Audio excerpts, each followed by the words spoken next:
Hello media கிரிக்ஸ் viewers, உங்க எல்லாருக்கும் ஒரு பெரிய வணக்கம். இன்னைக்கான வீடியோ என்ன அப்படின்னா, சாம்பியன்ஸ் டிராஃபிக்கு இன்னும் ஒரு வார காலகட்டங்கள் தான் இருக்கு. அங்கேருந்து அப்படியே ஒரு மாசத்துல வந்து பாத்தீங்கன்னா ஐபிஎல் ஆரம்பிக்க போகுது. ஆனா இதுக்கு இடையில நிறைய முக்கியமான பிளேயர்ஸ் வந்து இன்ஜுரி ஆயிருக்காங்க அப்படின்னே சொல்லலாம். அவங்கலாம் சாம்பியன்ஸ் டிராஃபி விளையாடுவாங்களா, ஐபிஎல் விளையாடுவாங்களாங்கிற டவுட் வந்து பயங்கரமா எல்லாருக்கும் வர ஆரம்பிச்சிருச்சு. ஈவன் தோ நிறைய பேருக்கு வந்து ரீப்ளேஸ்மெண்ட் பிளேயர்ஸை அறிவிச்சுக்கிட்டு இருக்காங்க அப்படின்னு தான் நான் சொல்லுவேன். ஸோ இப்போ வந்து முக்கியமான சூப்பர் ஸ்டார் பிளேயர்ஸ் யார் யார் இன்ஜுரி ஆயிருக்காங்க, அவங்க ஐபிஎல் ஆடுவாங்களா மாட்டாங்களா அப்படிங்கறத பத்தி இந்த வீடியோல ரொம்ப டீடைல்டா பேசலாம். அதுல ஃபர்ஸ்ட் பாத்துக்கிட்டீங்க அப்படின்னா ஜாஸ் ஹேசல்வுட் கடந்த ஃபியூ இயர்ஸாவே ஒரு இன்ஜுரி ப்ரானா தான் இருந்துகிட்டு இருக்காரு.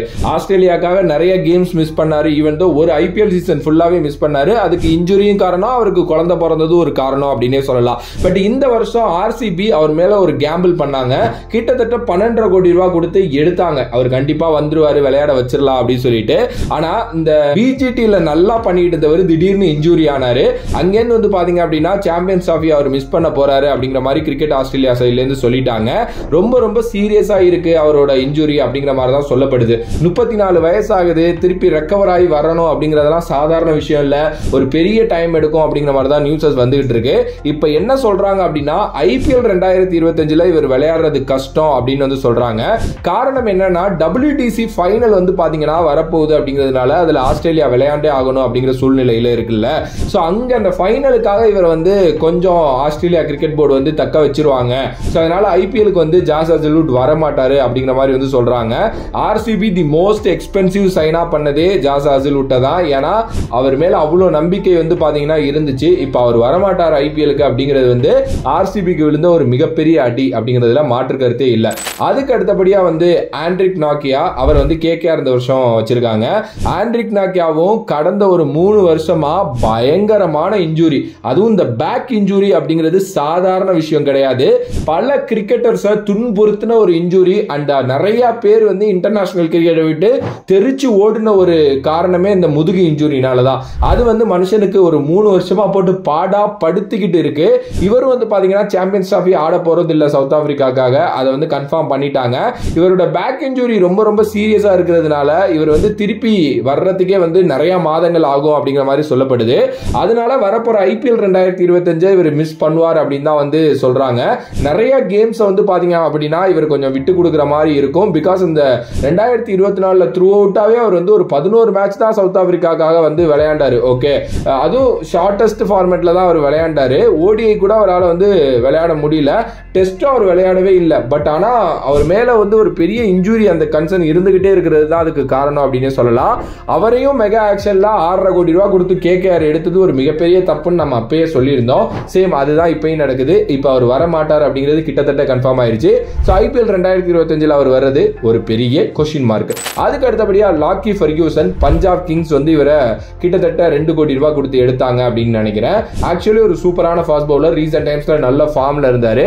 ஆனா அந்த துபாயில IL T20 நடந்து முடிஞ்சிச்சுல, அதுல டெசர்ட் வைப்பர்ஸுக்காக இவர் ஆடினாரு. அங்க இவருக்கு வந்து பாத்தீங்கன்னா ஹாம்ஸ்ட்ரிங் இன்ஜூரி வந்து அந்த குவாலிஃபயர் 1ல வந்து வந்துருச்சு. சோ அதனால அவர் வந்து பாத்தீங்கன்னா அதுக்கப்புறம் விளையாட முடியல. ரொம்ப ரொம்ப சீரியஸ் டவுட் ஃபார் சாம்பியன்ஸ் டிராஃபிங்கிற மாதிரி சொல்றாங்க. யார பேக்கப்பா அறிவிக்க போறாங்க நியூசிலாந்து கிரிக்கெட் போர்டு அப்படிங்கிறது வந்து எனக்கு சத்தியமா தெரியல. ஹாம்ஸ்ட்ரிங் இன்ஜூரி அப்படிங்கிறது வந்து சம்டைம்ஸ் சீரியஸா இழுத்து விட்டுரும். இப்ப எக்ஸாம்பிள் சொல்லணும் அப்படின்னா, ஸ்டோக்ஸ் இருக்காருல்ல, அவருக்கு கடந்த நவம்பர் டிசம்பர்ல வந்து அந்த ஹாம்ஸ்ட்ரிங் வந்துச்சு. அதுக்கப்புறம் வந்து பாத்தீங்கன்னா கிட்டத்தட்ட இப்ப எவ்வளவு மாசம் ஆச்சு, இப்ப வரைக்கும் அவர் ரெக்கவர் ஆகல. ஐபிஎல் அவர் ரெக்கவர் ஆக மாட்டாரு அப்படிங்கிற மாதிரி தான் வந்து சொல்லியிருக்காங்க. சோ அதனால வந்து லாக்கி ஃபெர்கியூசனுக்கு வந்திருக்கிறது எந்த லெவல் ஆஃப் ஹாம்ஸ்ட்ரிங் இன்ஜூரி அப்படிங்கிறது எக்ஸாக்டா தெரியல. பட் ஒரு சில மீடியாஸ் என்ன சொல்றாங்க அப்படின்னா, லாக்கியும் விளையாடுறதுக்கு வாய்ப்பு இல்ல பஞ்சாப்காக இந்த வருஷம் அப்படின்னு தான் சொல்றாங்க. So Lockie, we will miss you பா. அதுக்கு அடுத்தபடியா Jacob Bethell, RCB. Jacob Bethell ஒரு சூப்பரான super star for the future அப்படிங்கிறதுல மாற்று கருத்தே இல்ல. அவருக்கும் சேம் ஹாம்ஸ்ட்ரிங் இன்ஜூரி இப்ப வந்துருச்சு. அவரு வந்து பாத்தீங்கன்னா சாம்பியன்ஸ் டிராஃபி ஆட போறது இல்லங்கிற மாதிரி சொல்லியிருக்காங்க. இங்கிலாந்து சைட்ல இருந்து ஒரு சூப்பரான பிளேயரை உருவாக்கிட்டு இருக்காங்க இங்கிலாந்து நினைச்சப்போ கரெக்டா அவருக்கு ஒரு ஐபிஎல் வாய்ப்பும் கிடைச்சிச்சு. ஆர்சிபி அவரை வந்து பாத்தீங்க அப்படின்னா எடுத்தாங்க. ரொம்ப ரொம்ப சின்ன பையன், கண்டிப்பாக ஆர்சிபிக்காக பல வருஷம் விளையாடுவாரு, இவரோட டேலண்ட் அப்படி இப்படிலாம் நம்ம பேசிட்டு இருந்தோம். ஆனா இப்ப அவருக்கு வந்திருக்க இன்ஜூரினால அவரும் ஐபிஎல் ஆட மாட்டாருங்கிற மாதிரி தான் சொல்லுவாங்க. கண்டிப்பா ஒரு பெரிய ரீப்ளேஸ்மெண்ட் இவருக்காக காத்து இருக்கு ஆர்சிபி சைட்ல அப்படிங்கிறதுல மாற்று கருத்து கிடையாது. ஜாக்கோப் பெத்தல நான் ரொம்ப எக்ஸ்பெக்ட் பண்ணேன் இந்த வருஷம் ஐபிஎல்ல, பட் அவர் இல்லங்கிறது கொஞ்சம் கஷ்டம் தான். பார்க்கலாம் இந்த ஹாம்ஸ்ட்ரிங் எவ்வளவு மாசத்துல சரியாகுது அப்படின்னு சொல்லிட்டு. அதுக்கு அடுத்தபடியா லாஸ்ட் பட் நாட் லீஸ்ட் அப்படின்னே சொல்லலாம், ஜஸ்பிரீத் பும்ரா மும்பை இந்தியன்ஸுக்காக இந்த வருஷம் IPL 2025 மிஸ் பண்ண போறாரு. எஸ், ஃபர்ஸ்ட்லி வந்து ஜஸ்பிரீத் பும்ராவுக்கு பேக் ஸ்பாசம்ங்க, அது வந்து BGTல வந்துச்சு.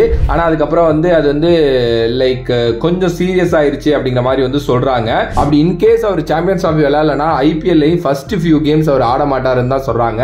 ஏன்னா அவருக்கு வந்து இந்த முதுகுல ஏற்பட்ட இன்ஜுரி வந்து பேக் ஸ்பாசமா இல்லாம அது சம்திங் ஏதோ ஒன்று சொல்றாங்க, அது வந்து எக்ஸாக்டா டக்குன்னு வரல வார்த்தை, ஸோ அது வந்துருச்சு அப்படிங்கிற மாதிரி தான் சொல்றாங்க. அது இன்கேஸ் அவருக்கு வந்து பாத்தீங்கன்னா ஒரு வருஷத்துக்கு முன்னாடி பேக்ல ஏற்பட்ட இன்ஜுரி நாளை இது வந்துருந்துச்சு அப்படின்னா நியூசிலாந்துக்கு அவர் மறுபடியும் அனுப்பப்படுவார் டாக்டரோட கன்சிடருக்காக அப்படிங்கிற மாதிரி சொல்றாங்க. ஏன்னா அகைன் அங்க ஒரு சர்ஜரி நடந்துச்சு அவருக்கு, அதுதான் ரொம்ப அவரை போட்டு பாடாப்படுத்தினது. திருப்பி இப்போ அவருக்கு அதே இன்ஜுரி எதுவும் ஏற்பட்டிருக்கா அப்படிங்கறத வச்சு செக் பண்ணுவாங்கன்னு நினைக்கிறேன். மும்பை இந்தியன்ஸுக்கு ஒரு பெரிய மிஸ், அதை தாண்டி Indian team in champions of 2025 பயங்கரமான மிஸ்ஸா இருக்கும். பட் நம்ம பீட்டாக்கு வந்து ஒரு விஷயம் சொல்லியிருந்தாரு, என்ன அப்படின்னா பும்ராவை வந்து சாம்பியன்ஸ் ஆஃப் ஆட வச்சாங்க அப்படின்னா பும்ரா அடுத்த 1.5 வருஷத்துக்கு கிரிக்கெட் ஆட முடியாம போயிடும், அந்த அளவுக்கு ஒரு சீரியஸ் இன்ஜுரியா அது மாறிடும் அப்படின்னு சொன்னாங்க. ஸோ அவ்வளோ இது எடுக்க மாட்டாங்க, பரவாயில்லன்னு சொல்லிட்டு ஜஸ்பிரீத் பும்ரா விட்டுட்டு தான் சாம்பியன்ஸ் ஆஃப் ஆட போவாங்க இந்திய அணி. எனக்கு அவர் IPL-ல மும்பை மிஸ் பண்ண போறதெல்லாம் பெரிய வருத்தமா இல்ல, சாம்பியன்ஸ் ஆஃப் மிஸ் பண்ண போறது தான் பெரிய வருத்தமா இருக்கு. ஏன்னா IPL-ல கூட ஒரு ஃபர்ஸ்ட் ஒரு 4-5 கேம் தான் இருக்க மாட்டாரு, maybe second half of the IPL-ல வந்துருவாருன்னு சொல்றாங்க. பாப்போம், வெயிட் பண்ணி. இந்த சூப்பர் ஸ்டார் பிளேயர்ஸ் தான் எனக்கு தெரிஞ்சு வந்து பாத்தீங்கன்னா இந்த வரப்போற IPL 2025 மிஸ் பண்ண போறாங்கன்னு நினைக்கிறேன். பட் இன்னும் ஒரு பெரிய நிறைய கிரிக்கெட் காத்திருக்கு அடுத்த ஒரு மாசத்துக்கு. அதுல நிறைய பேர் இன்ஜுரி ஆகலாம், அவங்க நிறைய பேர் மிஸ் ஆகலாம். பாப்போம் என்ன நடக்க போகுது அப்படின்னு சொல்லிட்டு. உங்களோட கருத்து இதை பத்தி என்ன அப்படின்ட்டு மறக்காம கமெண்ட் பாக்ஸ்ல கமெண்ட் பண்ணுங்க. நீங்க யாரை ரொம்ப மிஸ் பண்ணுவீங்க அப்படிங்கறதையும் மறக்காம கமெண்ட் பாக்ஸ்ல கமெண்ட் பண்ணுங்க. If you like the video please like, share and subscribe to நம்மளோட கிரிக்ஸிப் சேனல். வேற ஒரு வீடியோல வேற ஒரு கான்செப்ட்ல உங்களை சந்திக்கிறேன். Another by from this VJ Money. Love you all, stay safe மக்களே.